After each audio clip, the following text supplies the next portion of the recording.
Cartografías teatrales. Una nueva temporada nos permite sumar otros mapas con la certeza de que nunca terminaremos de conocer nuestro territorio teatral, pero que es apasionante recorrerlo. Bueno, yo soy Martín Citadino y soy teatrista. Bien, gracias Martín por sumarte a este ciclo y teatrista en el amplio sentido del término. Porque anduve por muchos roles. Supongo que sí, y algo de eso vamos a tratar de rescatar. Vayamos al comienzo. ¿Cómo es tu interés por el teatro? Y mi interés por el teatro viene un poco de casualidad. Arranqué bastante chico, a los 11.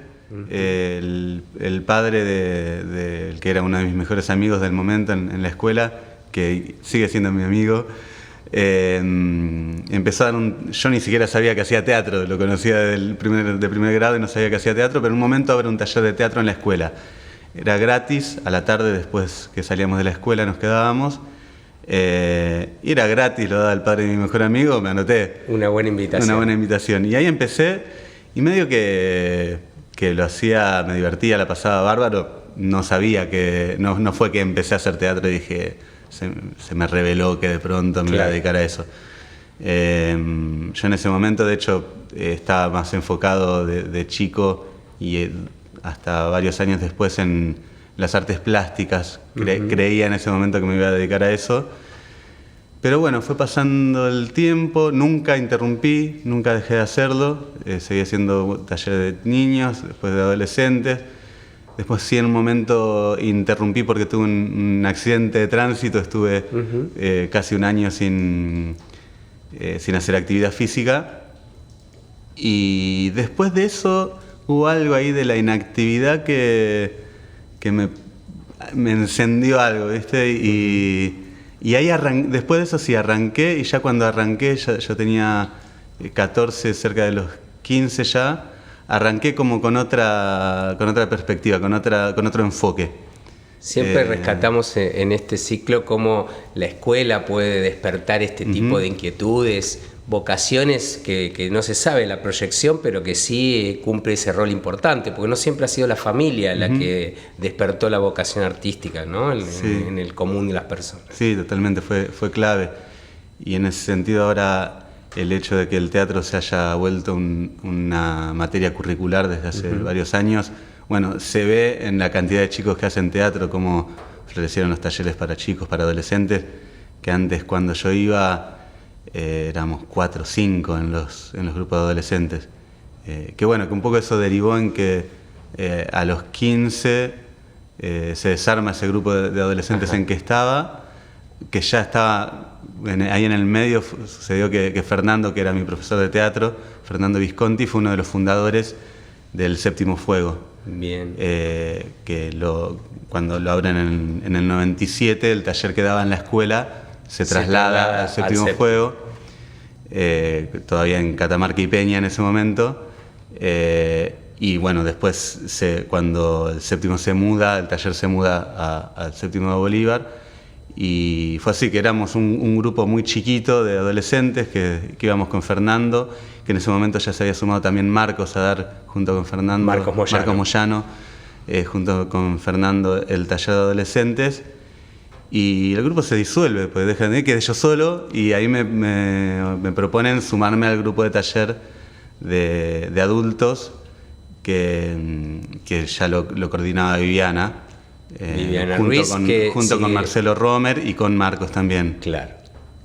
Y ahí formás parte del Séptimo Fuego durante un periodo. Sí, ahí en principio como estudiante, y hasta que surge el proyecto, o sea, después del primer año ese que hago de taller para adultos, surge el proyecto de producción que después deriva en lo que es la obra Los 7 contra Tebas, que fue la primera obra que hice. Y ahí sí me integro más a lo que era la grupalidad del Centro Cultural.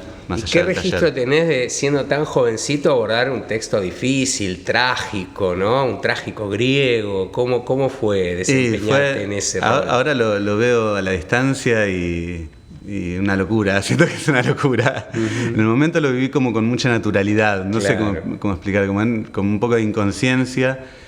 también yo siento que uno cuando es chico no trata de entender demasiado las cosas, y lo que sí tuve desde ese momento fue como un enfoque muy grande y asumí una responsabilidad muy grande con la actividad desde chico. Después, ¿cuánto entendía de lo que estaba haciendo? Claro. No sé. Yo en ese momento creía que sí. Ahora me pregunto cuánto entendía de eso. Sí, había algo en otro nivel que me movilizaba mucho. Que tenía que ver también con la seriedad con que se abordaba ese proyecto. Totalmente. Digamos, ¿no? Como que siendo tan jovencito estabas en un grupo con solidez, digamos. Y a mí me abrió un campo de asociaciones impresionante el empezar a participar del séptimo, desde no solo de lo teatral, desde lo artístico, de lo político.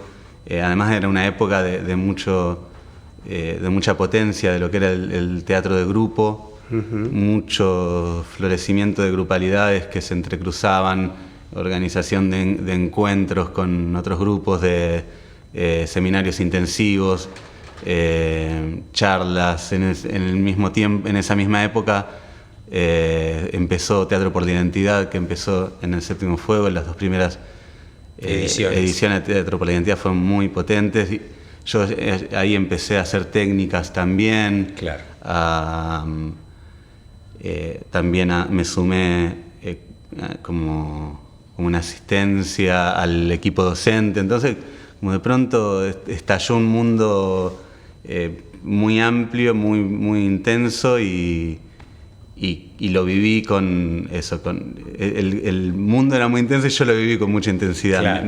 Me sumé con mucha intensidad. Y también se asoció de entrada, por lo que estás refiriendo, el teatro a la militancia, ¿no? Sí. Como entenderla que es de ese modo a la actividad. Sí, ahí yo creo que de las principales cosas que me quedaron de toda la experiencia del séptimo fue esa, el entender la actividad como una unidad entre ética y estética, el entender que esos son dos dimensiones inseparables de la actividad, y la idea de la construcción colectiva, que es algo que me atravesó en el momento y que sigue atravesando mi actividad hasta el día de hoy. ¿Y tu etapa siguiente por dónde se define? Y mi etapa siguiente, como hecho fundamental, que fue inmediato a mi salida del séptimo, me convoca Enrique Baigol para la obra Esperando el lunes, que yo había hecho el año anterior, había hecho un año de taller con él, que fue mi primera experiencia pedagógica larga, digamos, por fuera del séptimo, porque en el séptimo había tenido muchas experiencias más intensivas con otros docentes, pero fue la primera vez que hice un año completo en otro lugar con otro docente. Y a mí me movilizó mucho también la experiencia con Enrique, porque también desde lo estético, otro mundo, desde la propuesta teatral, otro mundo, muy comprometido también desde lo político, pero con otras lógicas, y fue un poco volver a aprender a actuar para mí, estudiar con Enrique. Yo arranqué con él y sentía que no sabía nada. Y bueno, y eso derivó en la convocatoria a Esperando el lunes, que fue como muy fuerte, porque éramos nosotros dos en escena, junto con Elizabeth Gotén en música en vivo, y también tenía actuación, una participación actoral.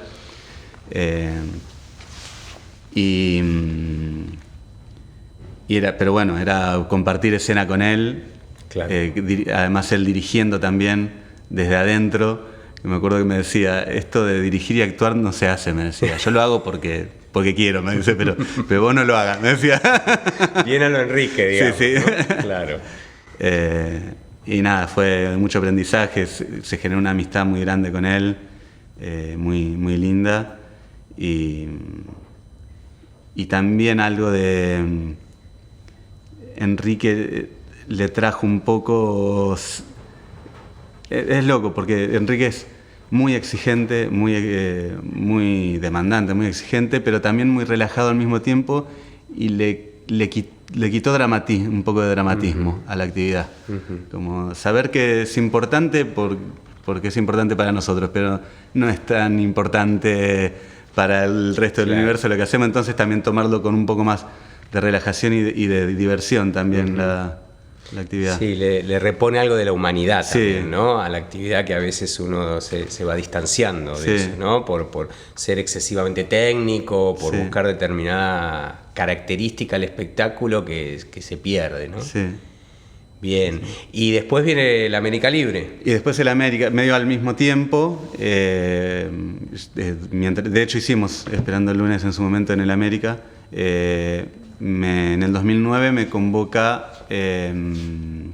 Fede Poleri, que en ese momento estaba muy a pleno en el América, me convoca para formar parte de lo que era la comisión de teatro, que organizaban todas las actividades teatrales del Centro Cultural. Y en el medio iba a empezar a participar, y fue cuando fue la toma, cuando todas las familias fueron a vivir a la América Libre y se suspendieron todas las actividades, también muy atravesado por la política, todavía de manera más carnal.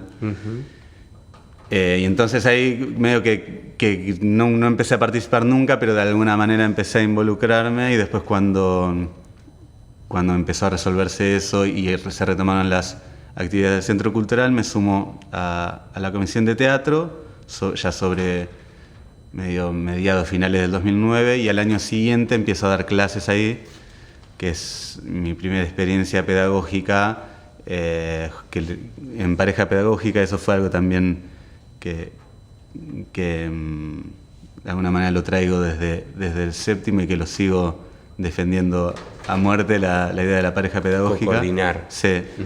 Que en ese momento arrancamos con Ale Comerci, en pareja, y fue mi primera experiencia de un taller, si bien pensado en conjunto, pero de estar al frente de un taller de teatro. ¿Y por qué esa defensa de una pareja pedagógica, de coordinar la misma clase entre más de uno? Y yo siento que hay algo de coherencia con la idea que en general sostenemos los que hacemos teatro, de que un poco en el teatro, en el arte, en realidad en la vida no hay verdades absolutas. Y un poco uno lo que busca es encontrar las verdades particulares, ponerlas en juego y ver cómo esas distintas verdades se ponen en conflicto, en contradicción, y cómo eso nos abre una mirada más compleja del mundo. Y sin embargo, a veces cuando damos clases, viste, cada maestrito con su librito. Y de alguna manera siento que la idea de la pareja pedagógica nos expone a los docentes ante los alumnos, ante la idea de que no tenemos ninguna verdad para entregarles, sino que tenemos una mirada, que incluso al lado de otra mirada distinta, que pueden congeniar, que pueden ponerse en coordinación y que pueden amplificar la mirada de la actividad. ¿Y te permitís el disenso en clase con el otro docente? Sí, siempre cuidados. Obviamente no vamos a entrar en un conflicto. Además, uno en general también parte de ciertos pisos de acuerdo, pues no va a dar clases con alguien que tiene una mirada totalmente distinta. Seguro. Entonces hay algo que fluye medio naturalmente, pero más que permitirse los disensos, se percibe de hecho la diferencia en la forma de abordar las clases, en la forma de abordar la actividad. O sea, si el otro propone algo en lo que yo no estoy de acuerdo, capaz que no lo voy a plantear en el momento, pero en el momento la diferencia aparece en cómo yo planteé los momentos que están. Sí, la continuidad de la clase, donde puede completar algo de lo que está quedando. En general, más que como disensos, son lugares distintos desde donde abordar la práctica, más que disensos. Que yo siento que eso enriquece más que perjudica, siempre y cuando se den armonía, ¿no? Y de ahí te diría que naturalmente es el pasaje a Praxis, ¿no? Praxis es un proyecto que surge al calor del América Libre. Totalmente. Y también de modo colectivo. Totalmente. Ahí sucedió que nosotros el taller de teatro que dábamos con Ale se llamaba Taller de Teatro, Taller de Formación Actoral hacia un teatro de grupo. Ya tenía un poco el eslogan de Praxis. Y al mismo tiempo Ceci Dondero daba un taller de teatro también que tenía muchas cosas en común con el que dábamos nosotros, que era pensado a 3 años, cerrando con un proyecto de producción y también con una fuerte pata en la composición de grupo, en la construcción colectiva. Y en el América siempre había estado desde el principio la fantasía del desarrollo de una escuela de artistas, se hablaba al principio, y medio que los artistas éramos casi todos teatristas los que estábamos en eso. Entonces, en un momento dijimos, bueno, tenemos estos 2 espacios con características similares. Ya habíamos trabajado con Ceci juntos en otros proyectos, éramos amigos. Dijimos, ¿por qué no nos juntamos y empezamos a pensar un proyecto más amplio? Lo enmarcamos institucionalmente dentro del América Libre, ya no como un taller que se da en el América Libre, sino como un espacio pedagógico que construye la línea pedagógica del espacio, no de alguien que viene de afuera a darlo. Y en el 2015 empezamos a perfilarlo, a charlarlo, a juntarnos con Ceci, con Ale, con Carmen en ese momento, con Nani Blasina, que estaban también en lo que era la Comisión de Teatro del Centro Cultural, quienes sosteníamos todas las actividades teatrales, y fuimos perfilándolo, y en el 2016 abrimos Praxis con la formación actoral como tronco, que lo coordinábamos con Ceci, y después con talleres. ¿Y cómo es formar actrices y actores con conciencia de grupo, digamos, hacia un teatro de grupo? Es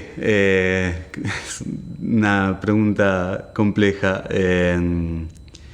Un poco lo que tratamos de sostener en las grupalidades es la idea que va más allá de la idea de grupo, más que va más allá, no tiene que ver con la idea de grupo como cosa rígida, como decir, de pronto somos esta grupalidad y vamos a ser nosotros para siempre, y de pronto el que se va está traicionando a la... No, pensamos la grupalidad como algo dinámico, algo flexible, pero sí un espacio donde trabajamos la idea de la prefiguración del tipo de vínculos sociales que queremos construir, que deseamos para el mundo. Entonces, poder pensar en justamente eso, construir lazos sociales, no solamente en lazos de compañeros. Como hacer el hincapié un poco en el tejido de relaciones que Totalmente. se establece, más que en la estabilidad en el tiempo, Claro. digamos, como que no sería una premisa. Claro, eso. totalmente. Obviamente hay una estabilidad necesaria para la proyección concreta del grupo. Si el grupo está proyectado a tantos años con una producción, bueno, tratamos de comprometernos a eso, pero el foco no está en decir, bueno, una grupalidad es algo estático que a lo que se pertenece o no se pertenece, sino la idea de teatro de grupo como construcción colectiva, como construcción de un proyecto de vida, como un proyecto de vínculo, de forma de vincularse. Que también, de alguna manera, lo que genera es, a lo largo de todos estos años hemos construido muchas grupalidades, que de pronto esas grupalidades forman parte de algo más grande, nosotros hablamos de comunidad Praxis a esta altura, claro. Porque creemos que en 10 años se construyó una comunidad en torno a la escuela, donde se empiezan a generar entrecruzamientos, proyectos en los que están un par, después que pertenecían a distintos grupos originales, después talleres que abrimos, donde de pronto vienen uno que había estado el primer año de Praxis, otro que estuvo el tercero, y ya no es que pertenecen exactamente al primer grupo Claro. que conformaron, pero sí hay lógicas de vinculación que son comunes y que les permiten encontrarse y construir esta lógica de grupalidad. Y seguramente en estos 10 años también han notado cambios en esa posibilidad o dificultad de generar grupo en el ámbito teatral, ¿no? Y lo más complejo viene siendo, en los últimos años, el compromiso a largo plazo. No tanto la cuestión de los vínculos, las relaciones sociales, que al contrario viene siendo como muy necesario y algo que la gente viene a buscar y agradece. En estas actividades, claro. Lo que sí viene costando es que la otra pata, la pata del compromiso con la actividad en sí, con la actividad teatral en sí, que no solamente, por un lado eso, en el compromiso a largo plazo, el decir, bueno, nosotros teníamos una formación proyectada en 4 años, este año decidimos modificarlo contra nuestros deseos, pero, claro, pero atendiendo un signo de la realidad que indica eso, ¿no? Sí. Y también lo que está costando es la priorización en cuanto a la presencia. Hay una sensación de que todo es importante, cuesta jerarquizar las actividades, las prioridades. Todo es importante todo el tiempo, entonces como que nada es importante y puedo llegar a faltar una clase por cualquier cosa y que un poco entra en contradicción con yo siento que yo formo parte de como una generación intermedia entre la vieja escuela y las nuevas realidades, pero formado con las viejas lógicas donde faltar un ensayo era cuestión de vida o muerte prácticamente. Por lo menos no existía el WhatsApp como para avisar que faltaba el ensayo. Y creo que nuestra generación generó transformaciones positivas en cuanto a tratar, o por lo menos lo que nosotros tratamos de compartir en Praxis es la idea de que el compromiso no es el compromiso con un docente, no es el compromiso con un maestro, sino un compromiso con uno mismo y con sus pares. Su grupalidad, claro. Entonces, no es que si vos faltás la próxima clase yo te voy a mirar con cara de orto, te voy a retar. O sea, las consecuencias no están en ese plano, sino que las consecuencias están en la actividad en sí, en los vínculos, en la posibilidad de concretar las proyecciones. Yo creo que eso es algo que nuestra generación ha transformado o ha intentado transformar. Lo que empieza a flaquear es, bueno, al no estar este manto de coerción, cómo reforzamos, porque justamente lo que está costando es los compromisos con uno mismo. Claro. Y hay mucha individualidad y también está costando ver cómo las acciones propias afectan al otro. Y entonces, si eso no está, y tampoco está, afortunadamente, pero tampoco está el docente que te reta y que te hace sentir culpable por no cumplir, entonces, ¿de qué manera lo reforzamos? Y bueno, ese trabajo intentamos hacerlo, intentamos inculcar la importancia de ese respeto que tiene que ver con el amor a lo que uno hace y con la valorización del tiempo, del espacio, de la presencia, que sentimos que de alguna manera lo logramos, pero lleva trabajo y se hace cada vez más complejo. Claro, como que hay que poner tanta energía a eso como a las cuestiones técnicas, sí, a las poéticas, ¿no? Sí. El trabajo sobre la actitud. Sí, totalmente, totalmente. ¿Y tu búsqueda personal por dónde va? ¿Cuál sentís que es tu inquietud actual y que de algún modo seguramente la estás volcando en Praxis? Y yo desde hace varios años lo que vengo trabajando mucho es un poco la idea de lo que se le suele llamar la dramaturgia actoral. El tratar de de poder entender la actuación como un hecho artístico, creativo y compositivo, totalmente corrido de la idea de interpretación. No porque no pueda trabajar en algún momento con un texto, pero incluso a la hora de abordar un texto, abordarlo desde creativamente también. Creativamente. Como poco venimos, digo venimos porque es una búsqueda colectiva también dentro de lo que es la escuela, no solamente la escuela, sino las personas con las que trabajo teatralmente por fuera de la escuela, un poco atravesados por la idea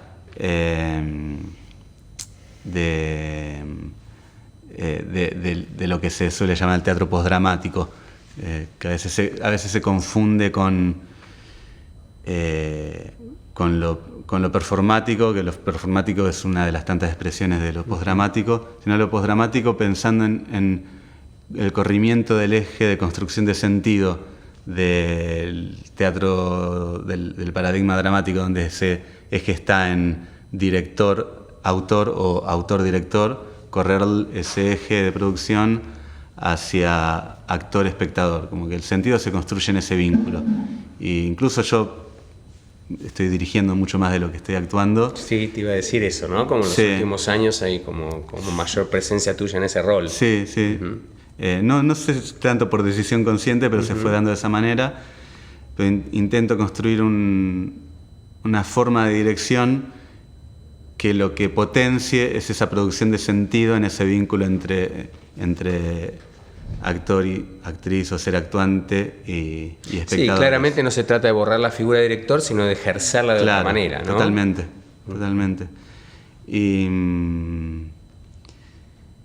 Y ahí yo siento que se abren un montón de discusiones, que yo todo el tiempo vengo transformando mi forma de abordar las clases, cuál es el nivel de intervención mía sobre, por ejemplo, las improvisaciones, sobre los ejercicios. Voy, vengo, intervengo más, intervengo menos. Y un poco ahí lo que se pone en juego, siento a veces, es la tensión o la dicotomía entre la idea de arte y oficio, hasta qué punto lo que hacemos es un oficio, hasta qué punto es un arte, que en realidad son las dos, pero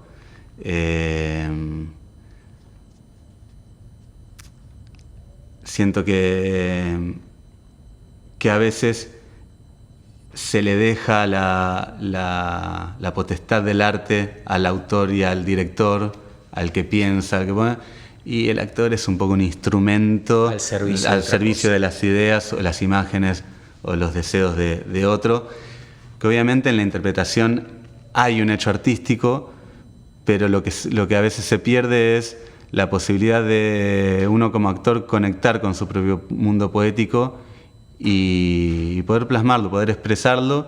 Después a uno le sale mejor o peor, pero decir, bueno, los actores somos artistas, podemos ser buenos, malos artistas o regulares, pero somos artistas. Y tenemos cosas para decir, tenemos cosas para compartir, tenemos cosas para componer.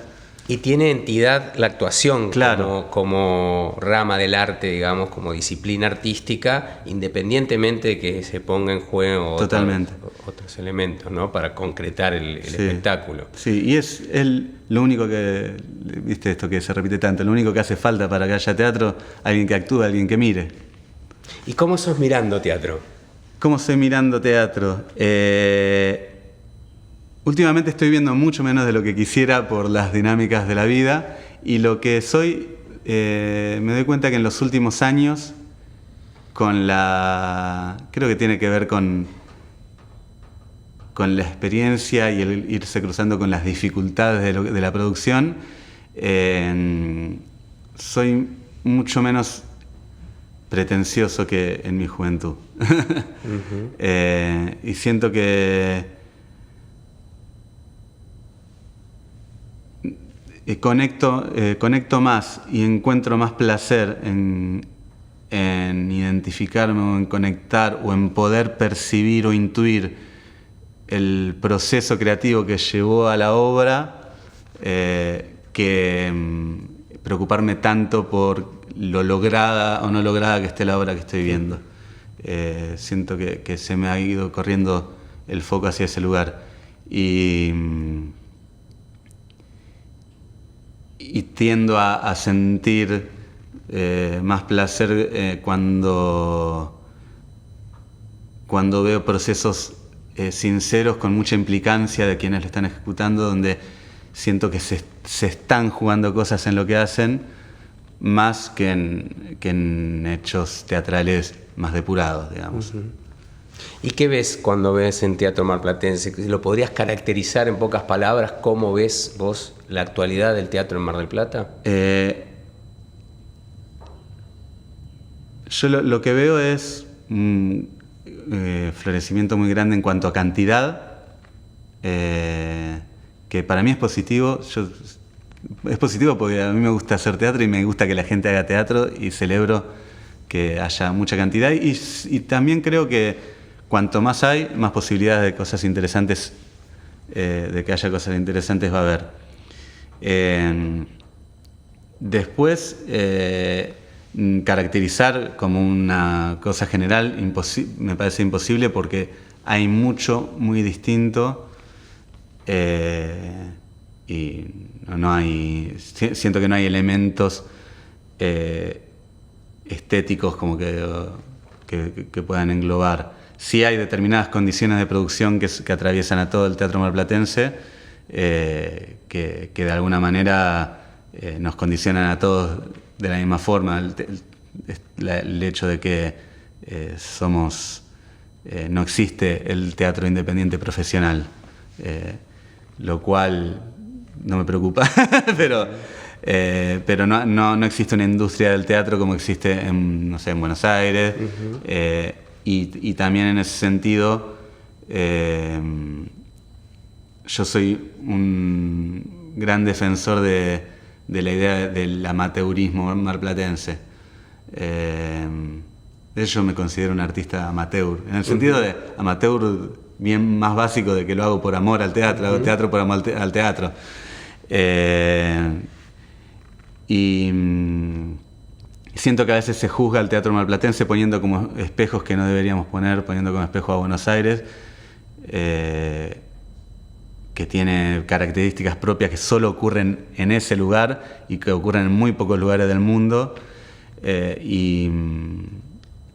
Y yo lo que siento que hay en Mar del Plata es que se ha ido construyendo a lo largo iba a decir los últimos, pero no son los últimos, sino a lo largo de muchos años, una comunidad en la cual yo me siento parte, que es una comunidad amplia de teatristas, con los que siento como una hermandad, como desde el núcleo, como en este momento para mí el núcleo chiquito sería Praxis, pero siento que como está Praxis hay como distintos círculos de relación, de mucha confianza, de afinidad filosófica en cuanto a la actividad, personas con las que he trabajado, que siento compañeros, personas con las que nunca trabajé, pero que siento que son compañeros y que mañana podría empezar a hacer una obra y existiría esa afinidad. Y eso para mí es algo muy importante que no sé si se da en muchos lugares del país o del mundo.